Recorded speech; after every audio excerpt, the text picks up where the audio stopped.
Exuding elegance and enveloped in alluring golden allure, the prestigious Ferrero Rocher guards one of the most closely guarded secrets in the realm of food. Crafted more than a century ago, this cherished recipe has remained securely within the grasp of single family for 4 consecutive generations. The remarkable achievement we witness today can be credited to an Italian visionary who transformed his father's humble bakery into a colossal enterprise worth billions, establishing it as an iconic name in the world of chocolate. He was raised in the peaceful town of Alba, nestled between Turin and Genoa in southern Piedmont. This region was renowned for its exquisite vineyards, traces by ancient Roman civilization, and architectural gems dating back to the 12th century.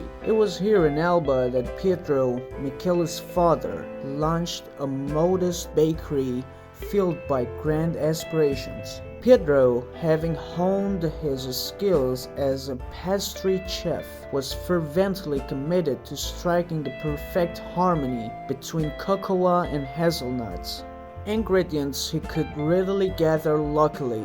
This determination bore fruit in his own interpretation of Gianduja, a dense, dark chocolate paste that contributed to Piedmont's reputation as a chocolate hub. Through Pietro's marketing efforts, this recipe, dubbed Pasta Gianduja, elevated from a local treasure to a product beloved across Italy. Neatly packaged in aluminum foil as mini loaves to be cut with a knife, Pasta Gianduja was an instant sensation. In the year 1946, Pietro, with the help of his brother Giovanni, established the Ferrero Company.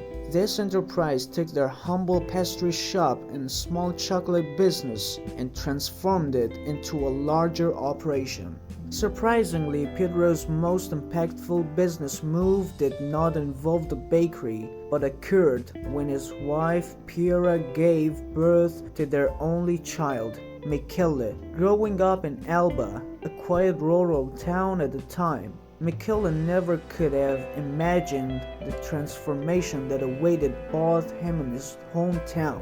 He learned the ins and outs of the trade by closely shadowing his father, absorbing valuable knowledge along the way. However, life dealt him a heartbreaking blow when his father passed away prematurely at the age of 51. Suddenly, Michele found himself shouldering the responsibilities alongside his uncle Giovanni as they navigated the challenges of running a rapidly expanding business. Tragically, fate struck once again when Giovanni also departed, leaving Michele as the sole captain of the ship, steering an enterprise that showed no signs of slowing down. Pietro, Michele's father, had a knack for crafting unique confections, more out of need than preferences. He turned to hazelnuts, a practical replacement for chocolate, which was challenging to import, especially during the war when Italy found itself isolated from the rest of Europe. Yet, it was Pietro's resourcefulness that ignited the spark for a business, a workshop, and a factory to increase output. He could scarcely imagine how his creation, Pasta Gianduja, would evolve once his son assumed control of the company.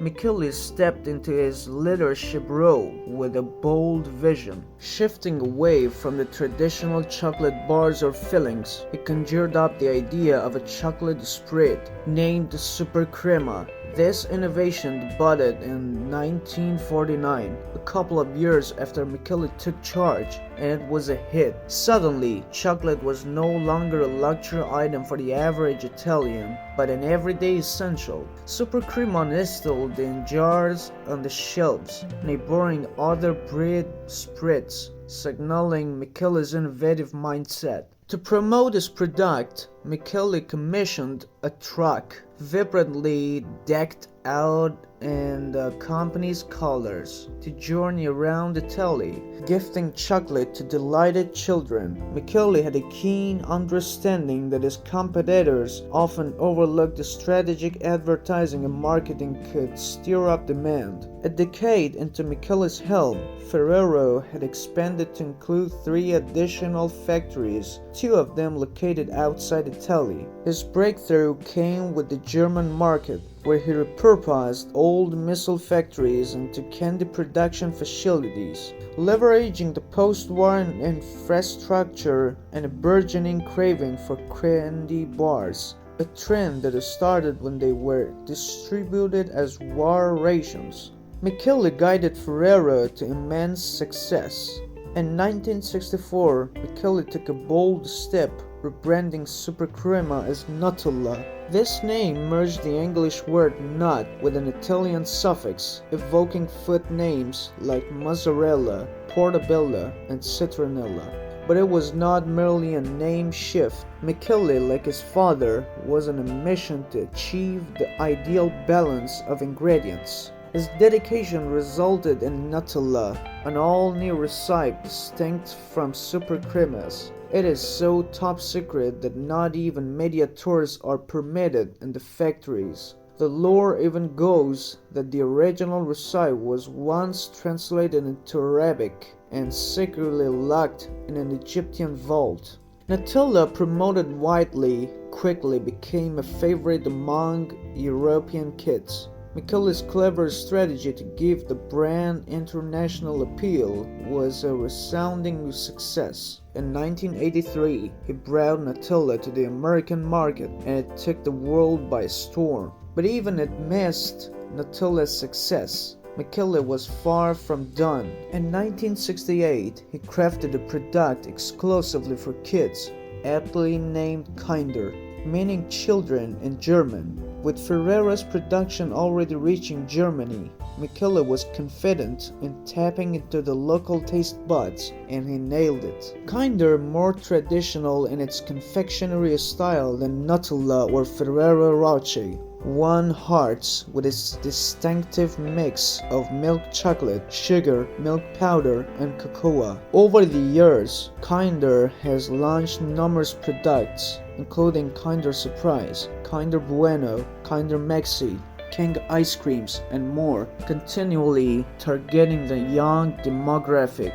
Michele's genius was not just in his innovative products, but also in his marketing strategy. He kept Ferrero's image pristine and luxurious while rolling out varied products for different markets, each under its own brand name. Over 30 years after stepping into his father's shoes, Michele was all set to unleash his crowning achievement.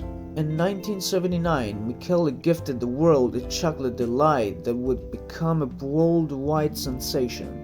His inspiration came partly from his spiritual journey. The name Rocher came from a grotto in Lourdes, southern France, where a saint is said to have witnessed the vision of the Virgin Mary. So profound was Michele's pilgrimage to this sacred spot, Rocher de Mazobel, that he decided to christen his new chocolate creation, Ferrero Rocher, continuing to make his pilgrimages for the rest of his days. The deep-rooted significance of the chocolate is echoed in its clever construction. Ferrero Rocher is crafted from 3 layers, a complete crunchy hazelnut immersed in Nutella, encased within a wafer shell, drizzled with a coat of chocolate, and topped with bits of roasted hazelnut. But what makes the candy equally famous is its 4th layer, the packaging.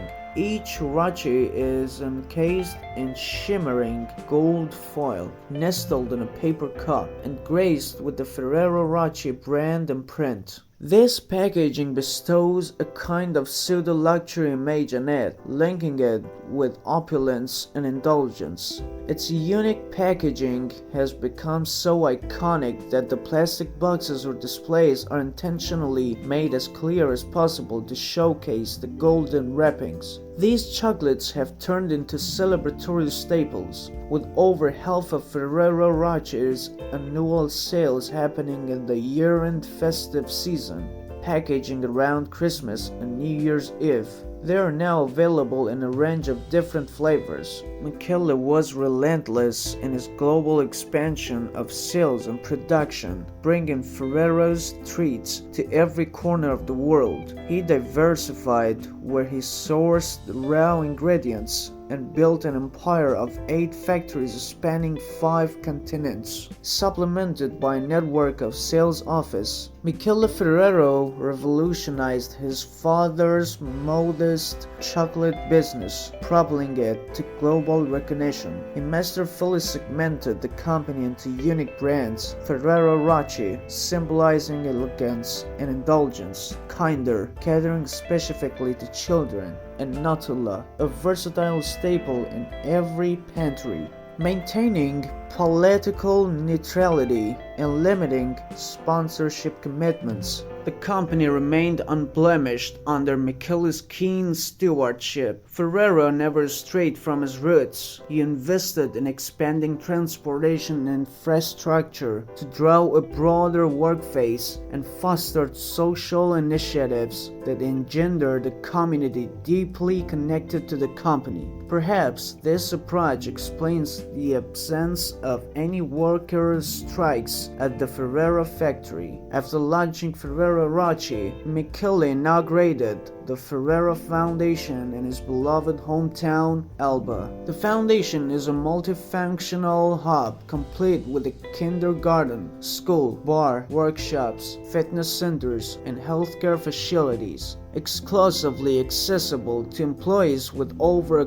quarter century of service to the company. The reins of the Ferrero dynasty remain with the family. After Michele's demise, his sons Giovanni and Pietro assumed leadership. As of 2019, the Ferrero Group generated annual revenue exceeding $11 billion. In 2018, it further consolidated its market stronghold, acquiring businesses worth $2.8 billion from its primary rival, Nestle. Ferrero, as the world's largest consumer of hazelnuts, accounts for approximately 25% of the global hazelnut production, a critical ingredient in their flagship products. The transformative impact of Michele Ferrero is most palpable in Alba, his hometown. What once was a predominantly agricultural community now hosts 1/5 of its population as Ferrero employees. The corporate headquarters, nestled in nearby Turin, governs this global confectionery empire. At his death in 2015, Michele Ferrero was Italy's wealthiest individual, amassing a fortune of around $20.55 billion, attributed to his chocolates by Forbes magazine. A statue in Alba immortalizes his legacy as the undisputed monarch of chocolate. Hope you learned something, and thanks for watching. Subscribe to our channel and press the bell icon so you can never miss our video.